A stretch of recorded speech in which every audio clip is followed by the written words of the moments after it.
राधे राधे। श्री हरिदास श्री कुंज बिहारी। कैसे हैं आप सभी लोग। आई होप कान्हा जी की कृपा से आप सभी लोग अच्छे होंगे और स्वस्थ होंगे। वैशाख मास महत्यम अध्याय 7। वैशाख मास के महत्यम के प्रसंग में राजा महिरथ की कथा और यमराज के ब्राह्मण जी का संवाद। उपसंहार। यमराज कहते हैं कि ब्राह्मण पूर्व काल की बात है। महिरथ नाम से विख्यात एक राजा थे। उन्हें अपने पूर्व जन्म के पुण्य के फलस्वरूप प्रचुर ऐश्वर्य और संपत्ति प्राप्त हुई थी, परंतु राजा राज्य लक्ष्मी का सारा भार मंत्री पर रखकर स्वयं विषय भोग में आसक्त हो रहे थे। वे ना प्रजा की ओर दृष्टि डालते और ना ही धन की ओर। धर्म और अर्थ की काम भी कहीं और नहीं देखते। ना ही कोई धर्म का काम करते और ना ही कोई अर्थ का काम करते, और इसी तरीके से अपने आसक्त रहते। तो अर्थ का काम भी नहीं देखते। उनकी वाणी और उनका मन कामनियों की कीड़ा में आसक्त रहता। राजा के पुरोहित का नाम कश्यप था। जब राजा को विषय में रमते हुए बहुत दिन व्यतीत हो गए, तब पुरोहित ने मन में विचार किया, जो गुरु मोहवश राजा को अधर्म से नहीं रोकता, वह भी उसके पाप का भागी होता है। यदि समझाने पर भी राजा अपने पुरोहित के वचन की अवहेलना करता है, तो पुरोहित निर्दोष हो जाता है। उस दशा में राजा ही सारे निर्दोषों का भागी होता है। यह सोचकर पुरोहित राजा से कहते हैं कि धर्म के अनुकूल वचन कहा। कश्यप बोले, राजन, मैं तुम्हारा गुरु हूँ, अतः धर्म और अर्थ से युक्त मेरे वचनों को सुनो। राजा के लिए यह सबसे बड़ा धर्म है कि वह अब गुरु की आज्ञा में रहे। गुरु की आज्ञा का आंशिक पालन भी राजा की आयु, लक्ष्मी और सौख्य को बढ़ाने वाला। तुमने दान के द्वारा कभी ब्राह्मणों को तृप्त भी नहीं किया है, और ना ही तुमने किसी को दान दिया। लक्ष्मी, आयु, धन, वैभव तभी बढ़ती है, और तुमने किसी को भी कोई दान कार्य नहीं किया। भगवान विष्णु जी की भी कोई आराधना नहीं की है, ना ही कोई व्रत किया, ना ही कोई तपस्या की, ना ही कभी कहीं तीर्थ गए। महाराज, कितने खेद की तो ये बात है कि तुमने काम के अधीन होकर कभी भगवान के नाम का स्मरण ही नहीं किया। अब अबलाओं की संगति में पढ़कर विद्वानों की संगति नहीं की है। जिसका मन स्त्रियों ने हर लिया, उसे अपनी विद्या, तपस्या, त्याग, नीति और विवेकशील चित्त से क्या लाभ हुआ भला। एकमात्र धर्म ही सबसे महान और श्रेष्ठ है, जो मृत्यु के बाद भी साथ ही जाता है। धर्म और कर्म साथ ही जाते हैं। शरीर के उपभोग में आने वाली अन्य जितनी वस्तुएं हैं, वह ये सब नष्ट हो जाती हैं। धर्म की सहायता से ही मनुष्य दुर्गति से पार होता है। और साथ ही साथ राजा, क्या तुम नहीं जानते कि मनुष्य के जीवन का विलास जल की उताल तरंगों के समान चंचल और अनियत ही है। जिनके लिए विनय ही पगड़ी और मुकुट है, सत्य और धर्म की कुंडल है, और त्याग ही कंगन है, उन्हें जड़ आभूषणों की क्या आवश्यकता भला। मनुष्य के निर्जीव शरीर को ढेले और काट के समान पृथ्वी पर फेंक उसके बंधु बांधव मुंह फेर के चल देते हैं। केवल धर्म ही उसके पीछे पीछे जाता है। सब कुछ जा रहा है, आयु प्रतिदिन क्षीण हो रही है, और ये जीवन भी लुप्त होता जा रहा है। ऐसी अवस्था में भी तुम उठकर भागते क्यों नहीं। स्त्री, पुत्र आदि कुटुंब, शरीर और द्रव्य संग्रह, ये सब पराये हैं, अनियत हैं, किंतु पुण्य और पाप अपने हो, ये हमेशा साथ रहते हैं। जब एक दिन सब कुछ छोड़कर तुम्हें विश्वासपूर्वक जाना ही है, तो तुम अनर्थ में फंसकर अपने धर्म का अनुष्ठान क्यों नहीं करते। मरने के बाद उस दुर्गम पथ पर अकेले कैसे जा सकोगे, जहाँ ना ठहरने के लिए स्थान है। जहाँ पर आप जाओ, वहाँ कोई ठहरने का स्थान नहीं है। ना खाने के योग्य अन्न है, ना ही पीने के योग्य पानी है, और ना ही कोई राह खर्च है, और ना ही राह बताने वाला कोई वहाँ गुरु है। यहाँ से प्रस्थान करने के बाद तुम्हारे पीछे कुछ भी नहीं जाएगा, केवल पाप और पुण्य ही तुम्हारे साथ जाएगा। जो तुम्हारे पीछे पीछे जाएगा, पाप और पुण्य। अतः अब मैं तुम्हें बता रहा हूँ, उसे ध्यान पूर्वक से सुनो। आलस से छोड़कर वेद और स्मृतियों में बताए हुए देश और कुल के अनुरूप हितकार कर्म का अनुष्ठान करो। धर्म मूलक सदाचार का सेवन करो। अर्थ और काम भी यदि धर्म से रहित हो तो उनका परित्याग कर देना चाहिए। दिन रात इंद्रिय विजयी रूपी योग का अनुष्ठान करना चाहिए, क्योंकि जितेंद्रिय राजा ही प्रजा को अपने वश में रख सकता है। लक्ष्मी अत्यंत प्रगल्भ है, रमणीक है, कटाक्ष है। कटाक्ष के समान उनके चंचल होती है, कभी इधर तो कभी उधर। विनय रूपी गुण धारण करने से ही वह राजाओं के पास दीर्घ काल तक ही ठहरती है। जो अत्यंत कामी और घमंडी होते हैं, जिनका सारा कार्य बिना विचारे ही होता है, वो मूढ़ता राजाओं की संपत्ति उनकी आयु के साथ ही नष्ट हो जाती है। व्यसन और मृत्यु, इनमें से व्यसन को ही कष्टदायक बताया जाता है। व्यसन में पड़े हुए राजा की अधोगति होती है, और जो व्यसन से दूर रहता है वह स्वर्गलोक में ही जाता है। व्यसन और दुख काम से ही उत्पन्न होते हैं। काम का परित्याग करो राजा। पापों में फंसकर जाने से अच्छा है वैभव और भोग में स्थिर नहीं रहते हैं जो पाप में फंसे होते हैं। ना ही उनके घर में कभी कोई धन संपदा वैभव कभी स्थिर नहीं रहती, वह शीघ्र ही नष्ट हो जाती है। चलते रुकते जागते सोते समय भी जिसका चित्त विचार में संलग्न नहीं रहता, वह जीते जी कभी मरे हुए के तुल्य ही होता है। भगवान हरि नारायण का चर्चा कीर्तन नाम जप अवश्य करना चाहिए। जो पुरुष विषय विद्यमान चिंता छोड़कर समता पूर्वक स्थिर रहकर व्यवहारिक युक्ति से परमार्थ का साधन करते हैं, जीव का चित लगाने वाले बालक की भांति चपल होते हैं, और उससे बलपूर्वक काम लेना ही चाहिए।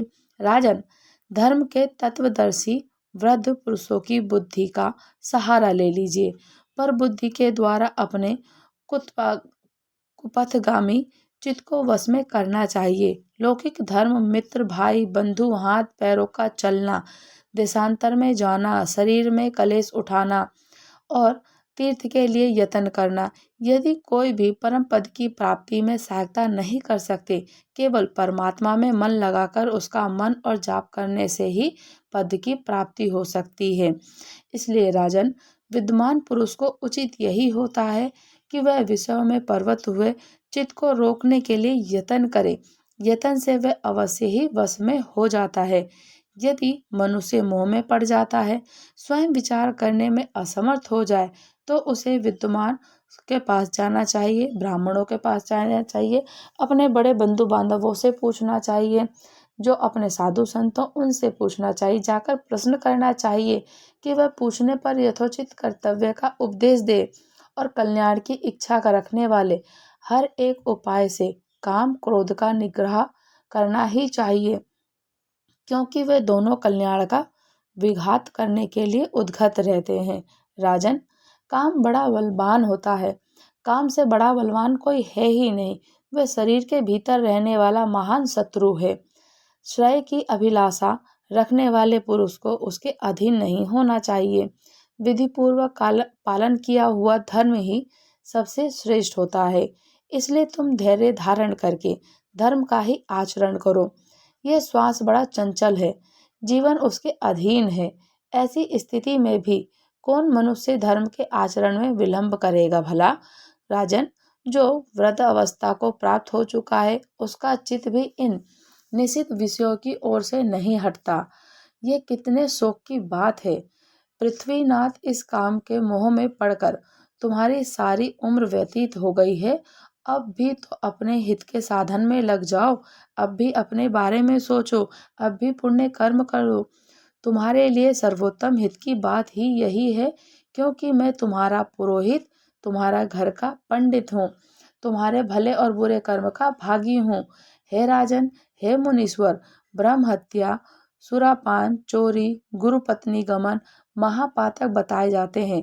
उनमें से मनुष्य के द्वारा मन वाणी शरीर से भी किए हुए जो पाप हैं, उसे वैशाख मास में नष्ट कर देता है। स्नान करने से जैसे सूर्य अंधकार का नाश करता है, उसी प्रकार से वैशाख मास पाप रूपी महान अंधकार को सर्वथा नष्ट कर डालता है। इसलिए तुम विधि पूर्वक वैशाख व्रत का पालन करो।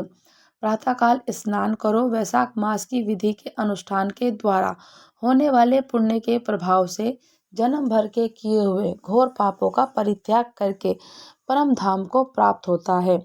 इसलिए महाराज, तुम भी इस वैशाख मास में प्रातः स्नान करके विधि पूर्वक भगवान मधुसूदन श्री हरि नारायण की पूजा करो। जिस प्रकार कूटने छाटने की क्रिया से चावल भूसी छूट जाती है, चावल में से भूसी निकलती है, तो उसी प्रकार मांजने से तांबे की कालिक मिट जाती है।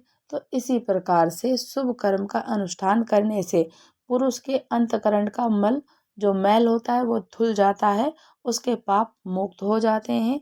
राजा ने कहा, सो मैं स्वभाव वाले गुरुदेव, आपने मुझे वह अमृत पिलाया जिसका आविर्भाव समुद्र से नहीं हुआ। मुझे आपका वचन संसार रूपी रोग का निवारण है। दुर्व्यसनों में मुक्त करने वाले द्रव्य विभिन्न औषधि हैं। आपने कृपा करके मुझे आज इस औषधि का पान कराया है। हे विप्रवर, हे सत्पुरुषों का समागम करने वाले मेरे पुरोहित, मनुष्य को हर्ष प्रदान करने वाली, उनके पाप को दूर भगाने वाली और जरा को मृत्यु का अपहरण करने वाली संजीवनी बूटी दी है आपने। इस पृथ्वी पर जो मनोरथ दुर्लभ माने गए हैं वह सब यहाँ साधु पुरुषों के सत्संग से प्राप्त हो जाते हैं। जो पापों का अपहरण करने वाली सत्संग की गंगा में स्नान कर चुका है, उसे दान, तीर्थ सेवन, तपस्या, यज्ञ करने की कोई आवश्यकता नहीं है। प्रभु, आज के पहले मेरे मन में जो भी भाव उठते थे वह सब केवल काम, सुख प्राप्ति और प्रतिलोभ के उत्पन्न करते थे। परंतु आज आपके दर्शन और वचन से, जो वचन सुने मैंने आपके, उससे मेरी विपरीत भाव आ चुका है। मूर्ख मनुष्य एक जन्म के सुख के लिए हजारों जन्मों का सुख नष्ट कर देता है और विद्वान पुरुष एक जन्म से हजारों जन्म को बना लेता है। हाय हाय, कितने खेद की बात है कि मुझ मूर्ख ने अपने मन को सदा काम जनित से भी रस के आस्वादन से सुख में ही फंसाए रखने का कारण कभी कुछ आत्मकल्याण का कोई कार्य ही नहीं किया। मेरे मन का कैसा मोह है जिससे मैंने स्त्रियों के फेर में पड़कर अपने आत्मा को घोर विपत्ति में ही डाल दिया, जिसका भविष्य अत्यंत दुखमय और जिससे पार पाना बहुत कठिन है। आपने स्वयं संतुष्ट होकर अपनी वाणी से आज मुझे मेरी स्थिति का बोध करा दिया। अब उपदेश देकर मेरा उद्धार कीजिए। पूर्व जन्म में मैंने कोई पुण्य किया था जिससे आपने मुझे बोध कराया है, ये सारी बातों को स्मरण कराया। आपके चरण की धूलि से आज मैं पवित्र हो गया। वक्ताओं में श्रेष्ठ आप मुझे वैशाख मास की पूर्णता विस्तार से विधि बताइए। तब महाराज कश्यप जी बोले, राजन, बुद्धिमान पुरुष को चाहिए कि वह बिना पूछे अथवा अन्याय पूर्वक पूछने पर भी किसी को उपदेश ना दे। लोक में जानते हुए भी जड़वत अनजान की भांति आचरण करना चाहिए। परंतु विद्वान शिष्य, पुत्र, श्रद्धालु पुरुषों को उनके हित की बात कृपा पूर्वक बिना पूछे भी बतानी ही चाहिए। इस समय तुम्हारा मन धर्म में स्थित हुआ। अब मैं तुम्हें वैशाख स्नान के उत्तम व्रत का पालन कराऊंगा, जो आप सविस्तार से सुनेंगे। उनके बाद तब पुरोहित कश्यप जी ने कहा, राजा, महिरथ से वैशाख मास में स्नान, दान और पूजन कराया। शास्त्र में वैशाख मास के स्नान की जैसी विधि उन्होंने देखी थी उसका पूरा का पूरा पालन कराया।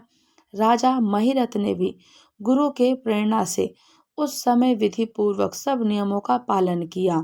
माधव मास का जो जो विद्यमान और विधान था उन्हें बताया, वह सब आदर पूर्वक से सुना। हे नरश्रेष्ठ, प्रातःकाल स्नान करके भक्ति भाव के साथ पाद अर्घ आदि पूजन करके श्री हरि जी का पूजन करके उनको धूप दीप नैवेद्य का भोग लगाएं। तब यमराज कहते हैं कि ब्राह्मण, उसके पश्चात राजा के ऊपर काल की दृष्टि पड़ी। अधिक मात्रा में रति का सेवन करने से उनको क्षय का रोग हो गया था, जिससे उनका शरीर अत्यंत दुर्बल हो गया। अंततोगत्वा उनकी मृत्यु भी हो गई। उस समय मेरे भगवान विष्णु जी के दूत भी उन्हें लेने पहुंचे। विष्णु दूतों ने ये राजा धर्मात्मा है ये कहकर मेरे सेवकों को डांट दिया और सेवक स्वयं राजा के विमान पर बिठाकर उन्हें बैकुंठ धाम को लेकर चले गए। वैशाख मास में प्रातःकाल स्नान करने से राजा का पातक नष्ट हो चुका था। भगवान विष्णु जी के दूत अत्यंत चतुर होते हैं, जो कि भगवान की आज्ञा के अनुसार राजा महिरथ को नरक मार्ग के निकट से ले चले। जाते जाते राजा ने नरक में पकाए जाने के कारण घोर चिरकाल तक करने वाले नर के जीवों का आर्तनाद सुना, उनकी पीड़ा सुनी। कढ़ा में डालकर उठाए जाने वाले पापियों का क्रंदन बड़ा ही भयंकर था। राजा ने उनका क्रंदन सुनकर राजा को बड़ा ही विस्मय हुआ। वे अत्यंत दुखी होकर दूत से बोले कि ये किसका क्रंदन है? जीवों को कराहने की और भयंकर आवाज क्यों सुनाई दे रही है? इसमें क्या कारण है कि इनके इतना भयंकर क्रंदन हो रहा है? आप सब लोग मुझे बताने की कृपया करें। तब विष्णु जी के दूत बोलते हैं कि जिन प्राणियों ने धर्म की मर्यादा का परित्याग किया, जो पापचारी और पुण्यहीन तामसिक और भयंकर नरक में डाले गए, वे पापी मनुष्य प्राण त्यागने के पश्चात यमलोक के मार्ग में आकर भयानक दुख भोगते हैं। यमराज के भयंकर दूत उन्हें इधर उधर घसीटते हैं और वे अंधकार में गिरे पड़े रहते हैं। उन्हें आग में जलाया जाता है, उनके शरीर में कांटे चुभोए जाते हैं, उनको आरसी से चीरा जाता है, भूख प्यास से पीड़ित रहते हैं। पीप और रक्त की दुर्गंध के कारण उन्हें बार बार मूर्छा आ जाती है। कहीं वो खोलते हुए तेल में उठाए जाते हैं, तो कहीं उन पर मूसलों की मार पड़ती है, तो कहीं पे तपाए जाते हैं। लोहे की शिलाओं पर डालकर उन्हें पकाया जाता है। कहीं वमन, कहीं पीप तो कहीं रक्त उन्हें खाने को मिलता है। तो मुर्दे की दुर्गंध से भरे हुए करोड़ों करोड़ों नरक हैं। जहाँ सरपत्र वन है, उसको शिलापात का स्थान है। यमराज के पास जो यमराज के दूत हैं, वहाँ पे उनको सरपत वन भी होता है, जिसे कहते हैं शिलापात। वहाँ स्थान है जहाँ पापी शिलाओं पर पटके जाते हैं। वहाँ की समतल भूमि भी आग से तपी होती है। इसके सिवा गर्म लोहे के खोलते हुए तेल के मैदा के तपे हुए स्तंभ को कूट के शामली के नाम से भी नरक है। वहाँ पे शाल्मली के नाम से एक नरक है, जो कि छुरे, कांटे, कील, उग्र ज्वाला के कारण क्षोभ और भय उत्पन्न करने वाले बहुत से नरक हैं। कहीं तपी हुई वैतरणी नदी है, तो कहीं पीप से भरे हुए अनेकों कुंड हैं। उन सब में पृथक पृथक अनेक अनेक प्रकार के पापियों को डाला जाता है। कुछ नरक ऐसे हैं जो कि जंगल के रूप में हैं। वहाँ के पत्ते तलवार की धार की समान बहुत तीखे हैं। इससे भी उन्हें असी पत्र वन कहते हैं। उनको जब वो तलवार के धार की तरह से पत्र होते हैं, तो कहते हैं असी पत्र वन। वहां प्रवेश करते ही नर नारियों के शरीर कटने और छिलने लगते हैं। कितने ही नरक घोर अंधकार और आग की लपेटों के कारण अत्यंत दारुण प्रतीत होते हैं। उसमें से बार बार यातना भोगने के कारण पापी जीव अनेक प्रकार के स्वरों में रोते और विलाप करते हैं। इस प्रकार से ये शास्त्र विरुद्ध कर्म करने वाले पापी जीव कर्राते और नकारते हैं, खूब क्रंदन करते हैं, कष्ट भोगते हैं। उन्हीं का ये क्रंदन हो रहा है। सभी प्राणियों को अपने पूर्वकृत कर्मों का भोग भोगना ही पड़ता है। प्राय स्त्रियों का संग प्रसन्नता के लिए किया जाता है, किंतु वास्तव में वह दुख ही देने वाला होता है। 2 घड़ी तक किया हुआ विषय सुख का आस्वादन उनके कल्पों तक को दुख देने वाला होता है। राजन, तुमने वैशाख मास में प्रातः स्नान किया, उसकी विधि का पालन करने से तुम्हारा शरीर पावन बन गया और उससे छूकर बहने वाली वायु का स्पर्श पाकर ये क्षण भर के लिए सुखी हो गए हैं। जो तुमने वैशाख में स्नान किया, जब ये वायु बह रही है तो तुम्हारा स्पर्श होकर के इनको लग रही है, तो ये क्षण भर के लिए सुखी हो रहे हैं। तुम्हारे तेज से इन्हें बड़ी तृप्ति मिल रही है। इसी से अब ये नरक वृत्ति जीव कराहना छोड़कर चुप हो गए हैं और पुण्य पावनों का नाम भी यदि सुना या उच्चारण किया जाता है, जो पुण्य कर्म करते हैं, स्नान करते हैं, भजन कीर्तन करते हैं, उनका यदि नाम भी सुन लिया जाए, उनका उच्चारण भी कर लिया जाए, तो सुख का साधक ही होता है और उसे छूकर चलने वाली वायु भी शरीर से लगने पर बड़ा ही सुख देती है, बड़ा ही आनंद देती है। तब यमराज कहते हैं, करुणा के सागर महाराज महिरथ बोलते हैं कि अद्भुत कर्म करने वाले भगवान विष्णु जी के दूतों की उपयुक्त बात सुनकर द्रवित हो उठे और निश्चय ही साधु पुरुषों का हृदय मक्खन के समान हो जाता है। जैसे नवनीत आग की आंच पर पाकर पिघल जाता है, तो उसी प्रकार से साधु पुरुषों का हृदय भी दूसरे के संताप से संतप्त होकर द्रवित हो उठता है। तो उसी समय राजा ने दूतों से कहा। तब राजा बोलते हैं, इन्हें देखकर मुझे बड़ी व्यथा हो रही है। मैं इन पर व्यथित प्राणियों को छोड़कर जाना नहीं चाहता। मेरे समझ में सबसे बड़ा पापी वही है जो सामर्थ्य होते हुए भी वेदनाग्रस्त जीवों का शोक दूर ना कर सके। यदि मेरे शरीर को छूकर बहने वाली वायु स्पर्श से ही इन जीव के सुखी को सुख मिलता है, तो आप लोग मुझे उसी स्थान पर ले चलिए, क्योंकि जो चंदन वृक्ष की भांति दूसरों के ताप को दूर करने कर अदाहित करते हैं, तो उनको परोका जो भी उनके कार्य होते हैं पूर्ण फल होते हैं और परोपकार करने के लिए स्वयं कष्ट उठाते हैं, वह पुण्य आत्मा होते हैं। संसार में वही संत हैं जो दूसरों के दुखों का नाश करते हैं। पीड़ित जीवों को पीड़ा दूर करने के लिए जिन्होंने अपने प्राणों को तिनके के समान निछावर कर दिया, जो मनुष्य सदा ही दूसरों की भलाई के लिए उद्यत रहते हैं, उन्होंने ही इस पृथ्वी को धारण कर रखा है। जहाँ सदा अपने मन को ही सुख मिलता है, वह स्वर्ग भी नरक के समान होता है। साधु पुरुष सदा दूसरों के सुख में ही सुखी होता है। यह नरक में गिरने का अच्छा प्राणों से वियोग हो जाना भी अच्छा है, किंतु पीड़ित जीवों को पीड़ा से दूर किए बिना एक क्षण भी सुख भोगने की इच्छा नहीं है। दूत बोलते हैं, राजन, पापी पुरुष अपने कर्मों का ही फल भोगते हुए भयंकर नरक में पकाए जाते हैं।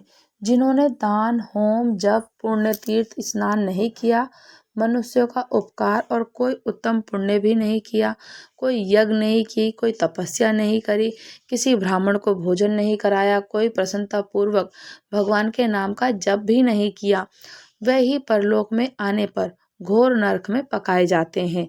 जिनका शरीर और जिनका भक्ति में शील भाव होता है, दूषित होता है, वो दुराचारी, व्यवहार में निंदित, दूसरों की बुराई करने वाला पापी, वही नरक में पड़ते हैं।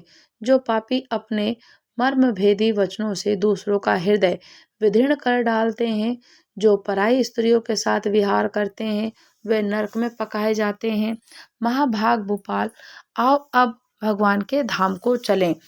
तुम अब भगवान को पुण्य आत्मा हो, अब तुम्हारा यहाँ ठहरना उचित नहीं है। राजा ने कहा, विष्णुदूत के गण, यदि मैं पुण्य आत्मा हूँ तो इस महाभयंकर यातना मार्ग में कैसे लाया गया? मैंने कौन सा पाप किया? किस पुण्य के प्रभाव से विष्णु धाम को जाऊं? आप लोग मुझे इसका पूरा का पूरा वर्णन बताइए। तब विष्णु जी के दूत बोलते हैं, राजन, तुम्हारा मन काम के अधीन हो रहा था, इसलिए तुमने कोई पुण्य यज्ञ का अनुष्ठान, यज्ञवष्टि और अन्न का भोजन नहीं किया, इसलिए तुम्हें इस मार्ग से लाया गया है। किंतु लगातार 3 वर्षों तक तुमने अपने गुरु की प्रेरणा से वैशाख मास में विधि पूर्वक प्रातः स्नान किया। महापापों और अति पापों के राशि का विनाश करने वाले भक्त वत्सल विश्वेश्वर भगवान मधुसूदन की भक्ति पूर्वक पूजा की। यदि ये सब पुण्यों का सार है, केवल एक ही इस पुण्य से तुम देवताओं के द्वारा पूजित होकर विष्णु धाम को ले जाए जा रहे हो। जैसे एक ही चिंगारी पड़ जाती है ना, किसी को लकड़ी के ढेर में चिंगारी पड़ जाती है तो तिनके को भस्म कर डालती है, लकड़ी को भस्म कर देती है। उसी प्रकार से वैशाख मास में प्रातःकाल स्नान करने से, हरि भगवान का पूजन करने से पाप राशि का विनाश हो जाता है। जो वैशाख में शास्त्रों के द्वारा नियमित होकर स्नान करता है वह हरि की भक्ति करता है। पुरुष अति पापों के समूह से छुटकारा पाकर विष्णु पद को प्राप्त होता है। तब यमराज कहते हैं, ब्राह्मण, तब दया सागर राजा ने उन जीवों के शोक में पीड़ित हो भगवान विष्णु जी के दूतों से विनय पूर्वक कहा कि साधु पुरुष प्राप्त हुए ऐश्वर्य के गुणों का और पुण्यों का यही फल मानते हैं कि इनके द्वारा कष्ट में पड़े हुए जीवों की रक्षा की जाए। यदि मेरा कुछ पुण्य है तो उसी के प्रभाव से ये नरक में पड़े हुए उस जीव निष्पाप होकर स्वर्ग को चले जाएं और मैं इनकी जगह नरक में निवास करूंगा। राजा के ऐसे वचन को सुनकर विष्णु जी के दूत और विष्णु भगवान मनोहर दूत उनके सत्य और उदारता पर विचार करते हुए इस प्रकार से बोलते हैं कि राजन, इस दया रूप धर्म के अनुष्ठान से तुम्हारे संचित धर्म की विशेष वृद्धि हुई है। तुमने वैशाख मास में जो स्नान, दान, जप, होम और तप, देव पूजन आदि कर्म किए वह अक्षय फल देने वाले हो गए। जो वैशाख मास में स्नान दान करके भगवान का पूजन करता है सब कामनाओं को प्राप्त होकर विष्णु धाम को जाता है। एक और तप, दान, यज्ञ आदि की शुभ क्रिया और एक और विधि पूर्वक आचरण में लगाए हुआ वैशाख मास का व्रत हो या वैशाख मास में स्नान करना हो, वैशाख मास में होम कराना हो, यज्ञ करना हो, महान है। राजन, वैशाख मास के एक दिन का जो भी पुण्य है वह तुम्हारे लिए सब दानों से बढ़कर है। जितना जो तुमने पुण्य किया सब दानों से बढ़कर है। दया के समान धर्म, दया के समान तप, दया के समान दान, दया के समान कोई मित्र नहीं। पुण्य का दान करने वाला मनुष्य सदा लाख गुना पुण्य प्राप्त करता है। तुम्हारी दया के कारण धर्म की अधिक वृद्धि हुई है। जो मनुष्य दुखित प्राणियों की उदारता को करता है वह संसार में पुण्य आत्मा होता है। उसे भगवान नारायण के अंश से उत्पन्न समझना ही चाहिए।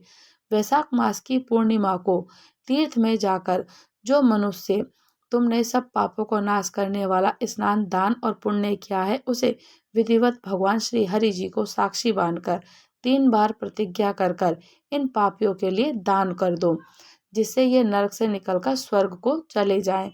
और जब ये स्वर्ग को जाएंगे तो हमारा तो ऐसा विश्वास है कि पीड़ित जंतुओं को शांति प्रदान करने से जो आनंद मिलता है उसे मनुष्य स्वर्ग और मोक्ष में भी नहीं पा सकता। तुम्हारी बुद्धि, दया और दान में दृढ़ता है, इसे देखकर हम लोगों को भी उत्साह होता है।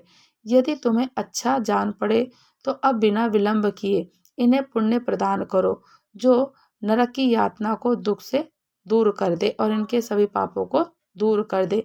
तब विष्णुदूत के यूं कहने पर दयालु राजा महिरथ ने भगवान जी के गदाधर लक्ष्मी को और हरिनारायण जी को साक्षी मानकर 3 बार प्रतिज्ञा पूर्वक संकल्प करके उन पापियों के लिए अपना पुण्य अर्पण कर दिया। वैशाख मास के एक दिन का ही पुण्य दान करने पर वे सभी जीव यम यातना के दुख से मुक्त हो गए। फिर अत्यंत हर्ष में भरकर वे श्रेष्ठ विमान पर आरूढ़ होकर राजा की प्रशंसा करते हुए उन्हें प्रणाम करके स्वर्ग को चले गए। इस दान से राजा को विशेष पुण्य की प्राप्ति हुई। मुनियों और देवताओं का समुदाय उसकी स्तुति करने लगा। हे जगदीश्वर, विष्णु की पार्षदों के द्वारा अभिवंदन होकर परम पद को प्राप्त हुए, जो कि बड़े बड़े यौगिकों के लिए भी दुर्लभ है। वैशाख मास महात्म्य अध्याय 7 समाप्त हुआ। राधे राधे। श्री हरिदास, श्री कुंज बिहारी।